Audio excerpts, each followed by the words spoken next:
And private banks know, right? The main source of outflows when the bank was losing clients was when the accounts were gone over to the new generation, right? And they had other values they want to adhere to, had other cost awareness when it came to management fees or performance fees, right? I think this is kind of also a shift between generations, right? Do you know, I think this is one of the most important aspects of what you are doing and why it is so important, because we know that every financial institution is sat there thinking, how do I cope with this generational transfer and this change in society, in value systems, in investment models?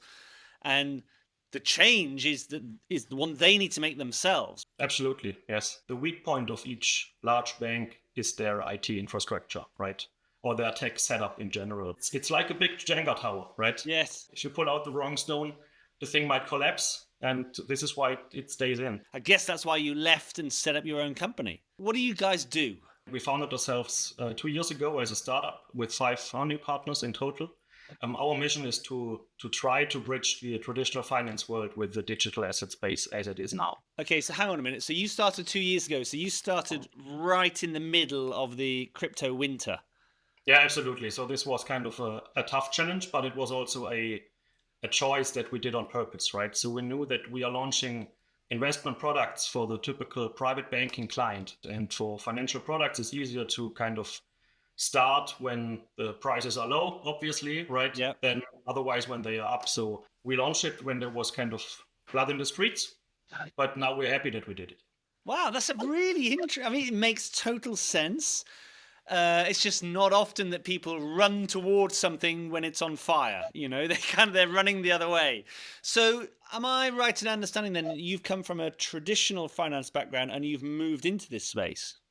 Yes, absolutely. So I've been working in the financial industry in Zurich for more than 10 years, but I'm privately engaged in crypto and digital assets since 2017. And I'm well aware, and we're all well aware of the ups and downs it brings. But I think we're all on the same page when it comes to long-term perspective.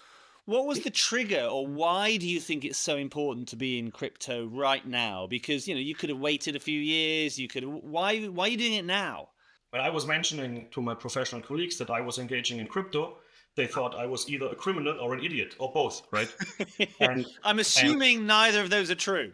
I hope so, yes.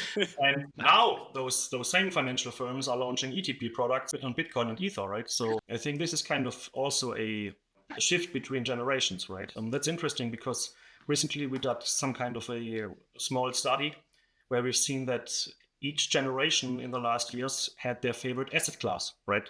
So the boomer asset class has been equities and still is, right? Yes. And of the generation before it was gold. Yes. And now Generation X is digital assets, right? So I think the timing was quite about right.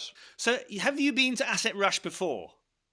So only as a participant last year. Okay, and this year you're going to be on that stage. So what is going to be your focus for your 5 minutes? What I want to do on AssetRush is to kind of focus on one specific sector we are investing in. And this is decentralized physical infrastructure, right? People are interested in this, and I want to give a short comparison on what it really is, show some examples of what's going on, how people can participate, and why we think this might even get more interesting in the future. Listen, you're going to be great. Really interesting. I look forward to it.